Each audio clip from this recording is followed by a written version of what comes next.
Hello friends, welcome to banker study Hindi special. मैं पीयूष यादव आपका बहुत बहुत स्वागत करता हूं आपकी अपनी फैमिली में।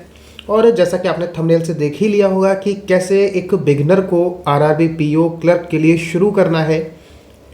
और ये बहुत ही इम्पॉर्टेंट आज की वीडियो रहने वाली है, क्योंकि बहुत से लोग, चाहे आप ने पिछले साल ही तैयारी शुरू की हो या फिर आप बैंकिंग में स्विच करने के लिए सोच रहे हैं, बहुत हेल्पफुल वीडियो रहने वाली है।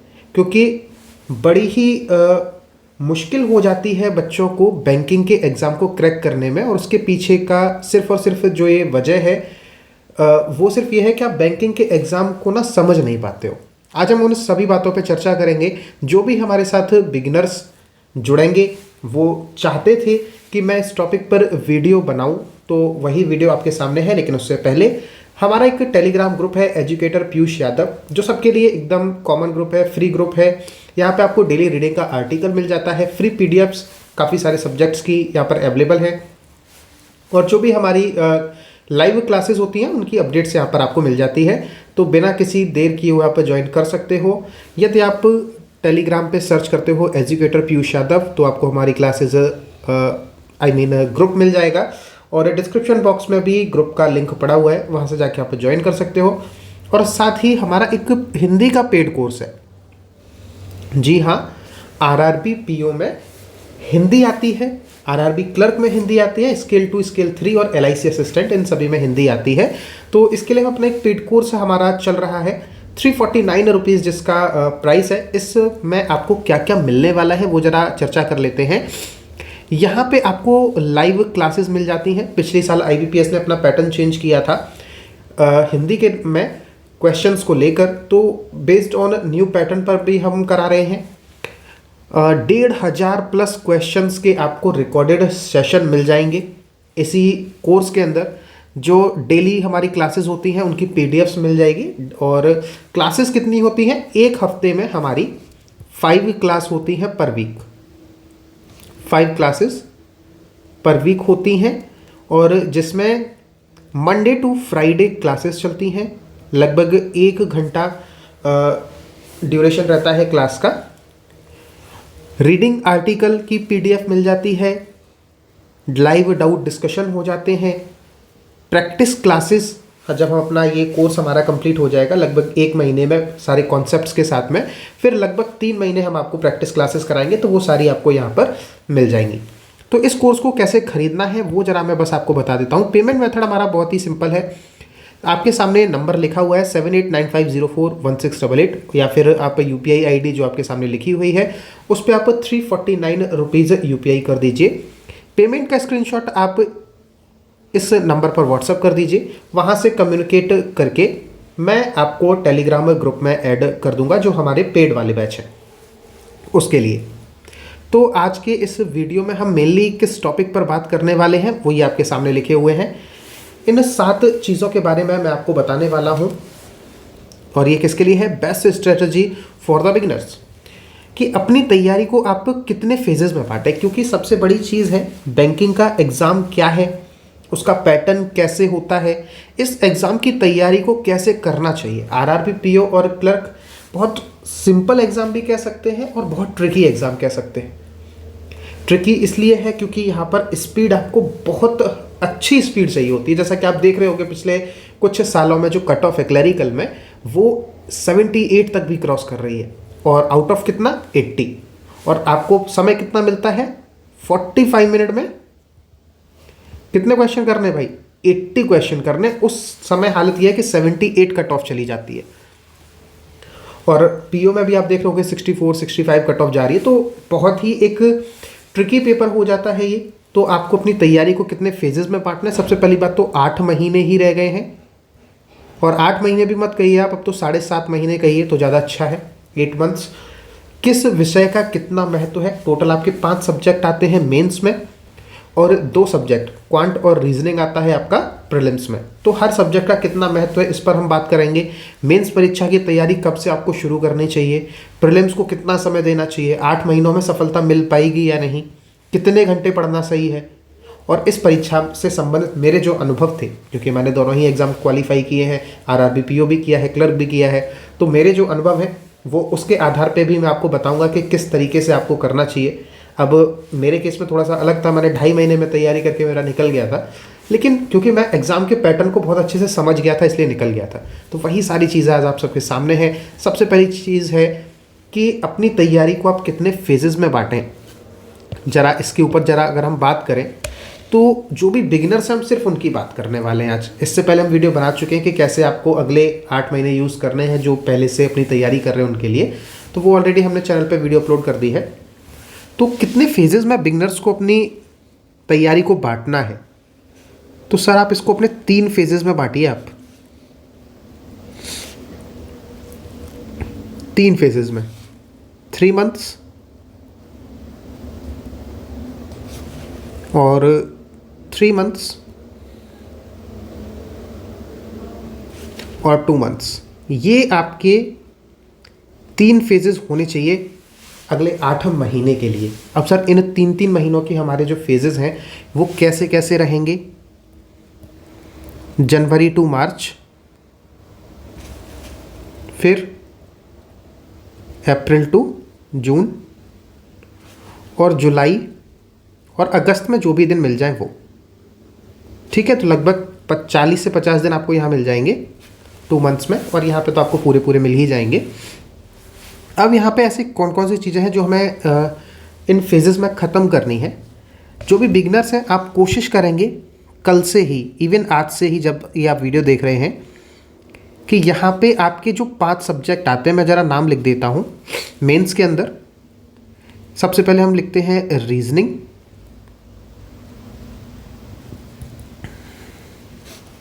क्वांट,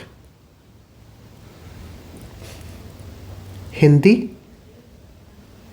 या इंग्लिश, जो भी आप चाहें उसकी तैयारी आप कर सकते हैं। हमारा चैनल एकदम डेडिकेटेडली हिंदी प्रोवाइड कराता है।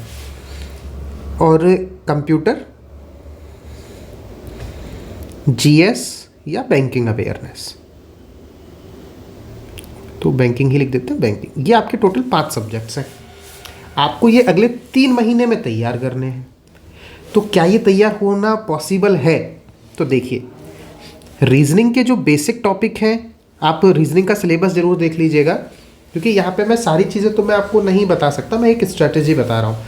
तो रीजनिंग के जो भी सिलेबस है ना, वो आप कहीं से भी वीडियो से देख सकते हो, किसी भी पीडीएफ से देख सकते हो। तो रीजनिंग का जो सिलेबस है वो आप इजीली, जो मुझे लगता है, पजल्स को छोड़कर, सिर्फ पजल्स को छोड़कर आप आसानी से 1 मंथ में कंप्लीट कर सकते हो। 1 मंथ में आप 1 मंथ में रीजनिंग को कंप्लीट कर सकते हो, इसके सारे बेसिक्स। क्वांट में सिंप्लीफिकेशन हो गया, नंबर सीरीज हो गया, क्वाड्रेटिक इक्वेशन हो गया, और डीआई हो गई, और अरिथमेटिक हो गया।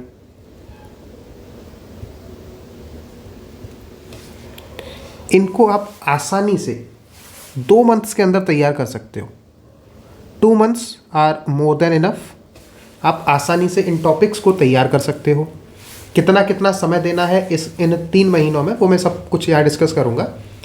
फिर हिंदी, हमारा पेड बैच आप खरीद लीजिए। आसानी से आपका 1 महीने के अंदर पूरे बेसिक्स कंप्लीट हो जाएंगे, और डेली फिर 1-1 घंटा हिंदी की क्लासेस लेते रहिए। हिंदी के 40 क्वेश्चंस आपके कंप्लीट हो जाने। यहाँ से ये क्लियर। कंप्यूटर, डेली आप 30 मिनट पढ़िए, 30 मिनट आप डेली दीजिए कंप्यूटर को। और जीएस और बैंकिंग अवेयरनेस, इसको हम किस तरीके से बांटें? जीएस, इसको आप डेली करंट अफेयर पढ़िए, डेली करंट अफेयर जनवरी से स्टार्ट कर दीजिए, मोर देन इनफ रहेगी आपके एग्जाम तक। जीएस में डेली करंट अफेयर पढ़ना है। और बैंकिंग अवेयरनेस 30 मिनट आप डेली इसको दीजिए, कि बैंकिंग के जो भी टर्म्स हैं इनके लिए आप क्लासेस लीजिए। आप डाल दीजिए banking awareness for RRB PO, आपको अच्छी खासी प्लेलिस्ट मिल जाएंगी, जहाँ से जाके आप बैंकिंग अवेयरनेस को कंप्लीट कर सकते हो। तो डेली करंट अफेयर 30 मिनट से 35 मिनट में हो जाता है। रिवीजन रख लो फिर इसका, जो डेली डेली करोगे तो पिछले रिवीजन्स के लिए 20 मिनट रख लो, ठीक है। तो 1 घंटा इसका हो गया और 30 मिनट इसके हो गए। अब आओ देखो टाइम, देखो शुरुआत के 3 महीने का क्या क्या चलने वाला है, ठीक है। यहाँ पे मैं नहीं कह रहा कि आपको बहुत हबड़ा तबड़ी करनी है, केवल सिंपल सा। अब यहाँ पे हम जरा टाइमिंग्स देख लेते हैं। चलिए यहीं लिख देते हैं जिससे कि आपको क्लियर रहे। जीएस और बैंकिंग के लिए आपको देना है 1.5 आवर, कंप्यूटर के लिए 30 मिनट देने हैं, हिंदी के लिए 1 घंटा 30 मिनट। 30 मिनट क्यों? क्योंकि जो हम रीडिंग आर्टिकल डेली डालते हैं तो उसको पढ़ने के लिए आपको 30 मिनट चाहिए ही चाहिए। फिर इसके बाद में आपके पास कितना समय हो गया है ये देखिए। अगर आप देखते हो तो आपके 4.5 घंटे का समय हो गया है। और यहीं पे मैं इस बात का आपको जवाब देता हूँ कि कितने घंटे की स्टडी एटलीस्ट करनी पड़ेगी हमको। तो मैं हमेशा कहता हूँ कि आपको 12 घंटे से लेके 14 घंटे डेडिकेटेडली अगले 8 से 9 महीने पढ़ना है। एग्ज़ाम इतनी आसानी से निकल जाएगा कि कभी भी आप सपने में भी नहीं सोच सकते होगे कि बैंकिंग में आना इतना आसान था क्या। 12 से 14 घंटे की पढ़ाई रखिए। अभी स्टार्टिंग फेज़ रहेगा, थोड़ा जोश भी रहता है, तो मैं ये मान लूँगा कि आप लगभग 12 से 13 घंटे तो पढ़ेंगे ही। 4.5 घंटे की पढ़ाई हमने अपने यहाँ 3 सब्जेक्ट्स में दे दी है, जो मेंस के बहुत ही अच्छे सब्जेक्ट्स हैं और 100 नंबर होल्ड करते हैं आपके मेंस में 200 में से। 4.5 घंटे हम शुरू से ही उन्हें देना शुरू कर दिया। आसानी से आपका ये, जब तक आपका एग्ज़ाम आएगा, आसानी से मेंस एग्ज़ाम के लिए आप एकदम प्रॉपर रेडी हो चुके होंगे इन 100 मार्क्स के लिए। अब आपके लिए मैं चाहता हूँ कि आप कम से कम 8 घंटे बचाएं रीजनिंग और क्वांट को करने के लिए। अब ये आप अपने हिसाब से डिसाइड कर सकते हो कि इन 8 आवर्स को आपको इन 2 सब्जेक्ट्स में कैसे बांटना है। चाहे तो आप 4-4 घंटे दे दो, स्टार्टिंग में 4-4 घंटे दे दो जब टॉपिक सीख रहे हो, 4 आवर्स दे दीजिए। और फिर जो सब्जेक्ट्स आपको थोड़ा सा सिंपल लगने लगे, जैसे रीजनिंग के टॉपिक बहुत जल्दी ख़त्म हो जाते हैं, तो उनकी प्रैक्टिस आप करते रहिए। पहले आप जिसको 1 घंटा दे रहे थे वहाँ पर आप 30 मिनट उसकी प्रैक्टिस कर लीजिए। जो आधा घंटा बच जा रहा है वो क्वांट को दे दीजिए। तो स्टार्टिंग के 3 महीने में आप रीजनिंग क्वांट के लिए 8-8 घंटे निकाल लीजिए, कभी 8 घंटे 9 घंटे ऐसे निकाल लीजिए। और डेली देना है, ये काम आपको डेली करना है। और स्टार्टिंग के 3 महीने में सैटरडे और संडे, इन 2 दिनों में 1 घंटा एक्स्ट्रा ऐड कीजिए। यानी कि जो आपकी 12.5 से 13 घंटे की स्टडी जो हो रही है वो 14 घंटे में चली जाए इन सैटरडे और संडे में। जहाँ पे आपको क्या करना है, एक मॉक टेस्ट देना है प्रीलिम्स का, एक मॉक टेस्ट देना है प्रीलिम्स का। और कोई भी ऐसे महीने में 3 मंथ्स में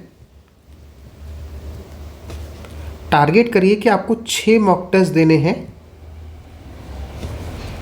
मेंस के।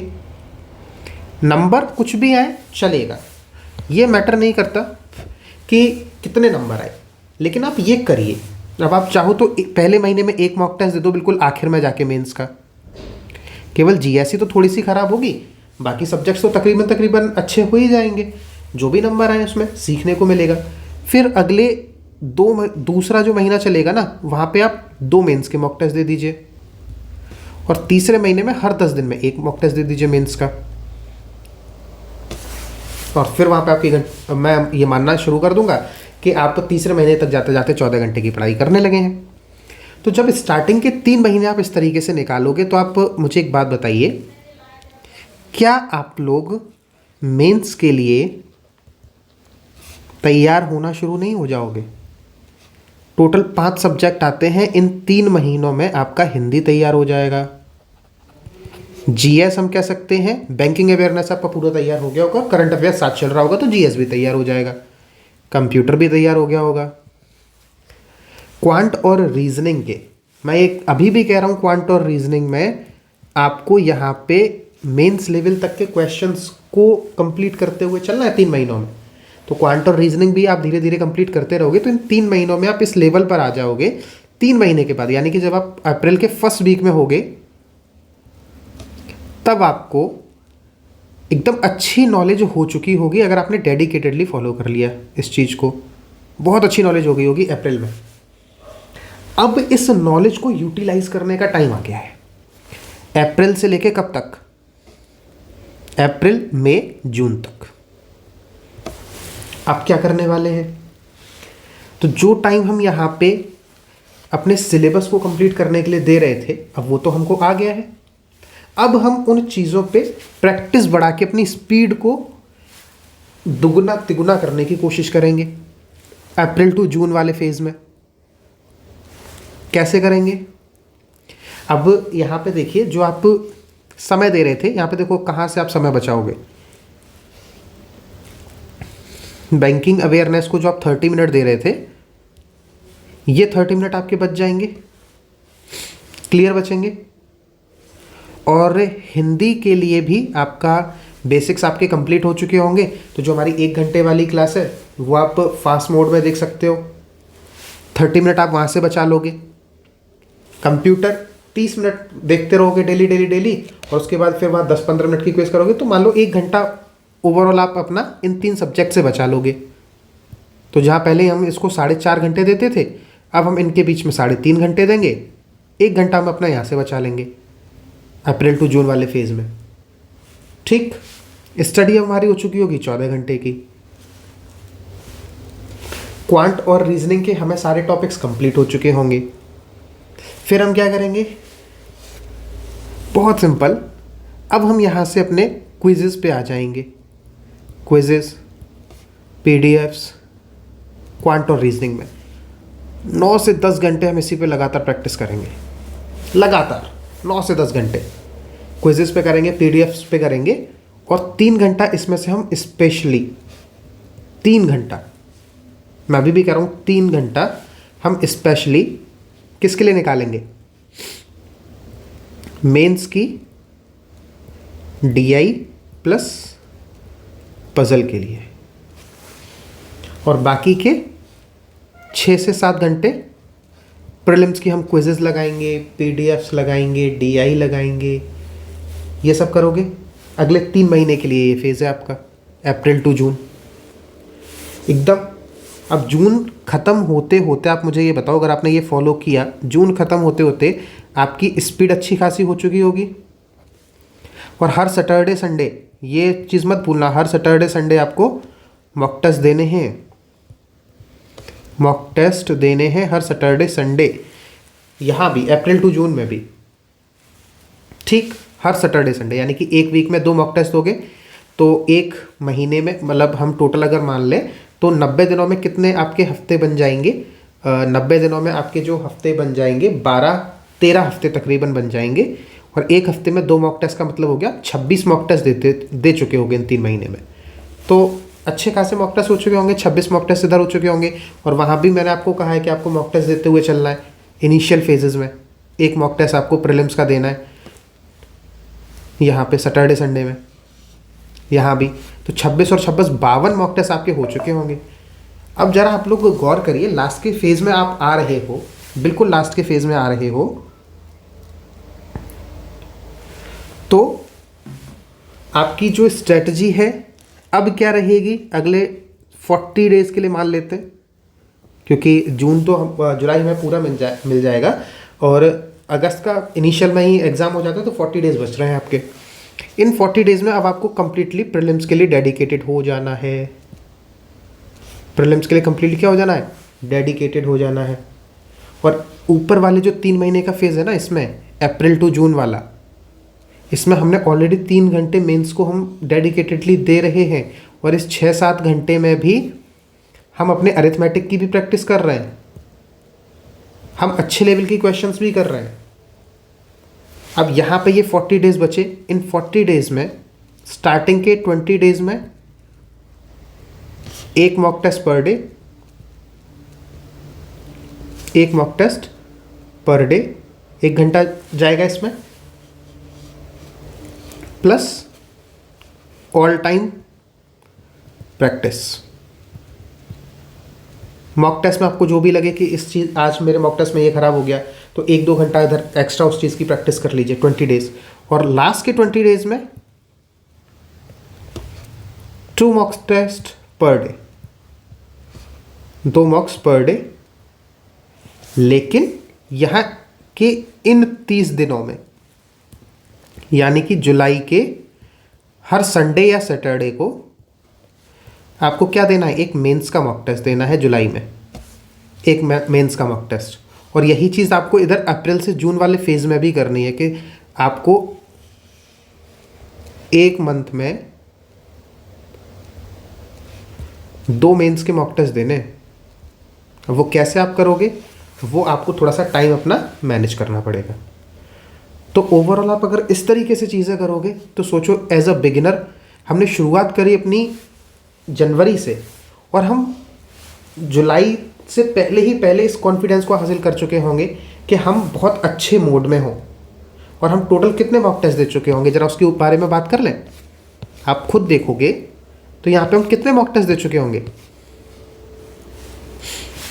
कम से कम आप दे चुके होंगे। इनिशियल फेज़ में आपने 26 मॉक टेस्ट दिए, स्टार्टिंग के फर्स्ट फेज में प्रीलिम्स के और मेंस के।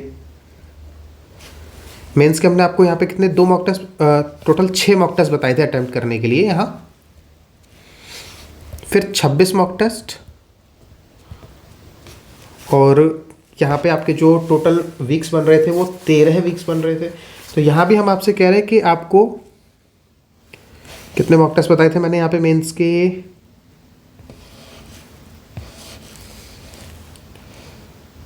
चलिए ये इधर उधर मैंने कहीं मिस किया इसको। इस वाले फेज़ में मेंस के मॉक टेस्ट एक मंथ में 2, यानी कि 6 आपको यहाँ भी देने हैं।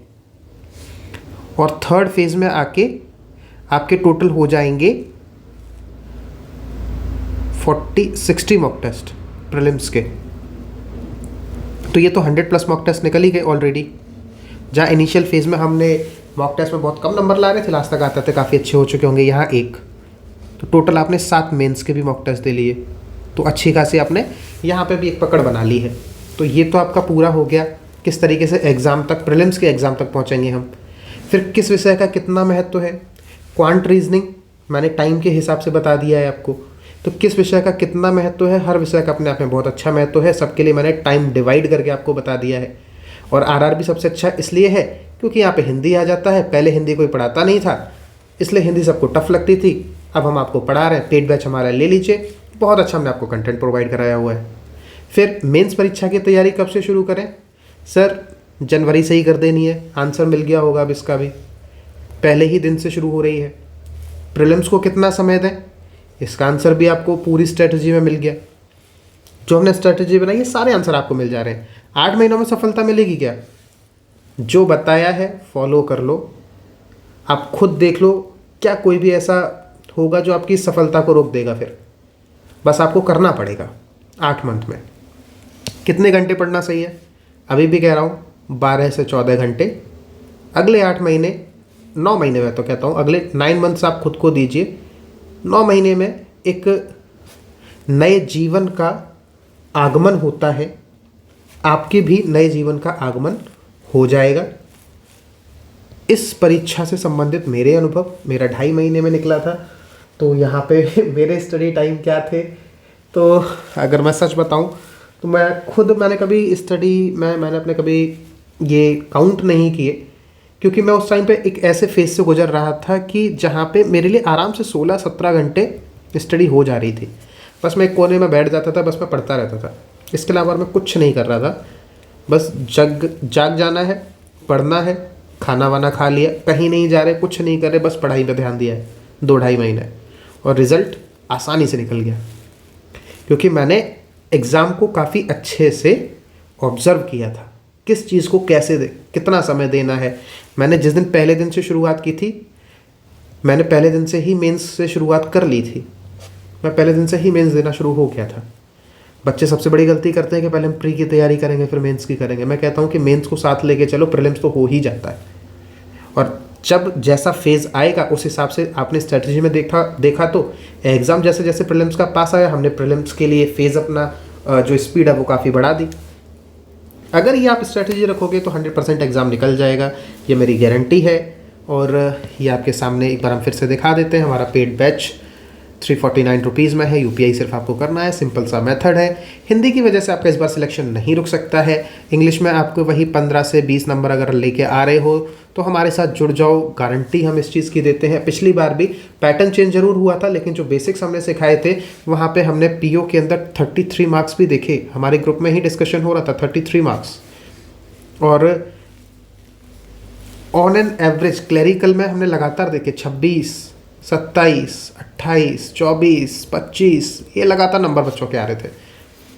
कुछ बच्चों के एग्ज़ाम मतलब क्योंकि पैटर्न चेंज हुआ तो उन्होंने एकदम से उस चीज़ को अडॉप्ट नहीं कर पाया, तो थोड़े बहुत मार्क्स गिरे, लेकिन फिर भी आराम से 16, 17, 18 वो बहुत टफ पेपर आया हिंदी का, उसके बाद भी उन्होंने गेन कर लिए थे।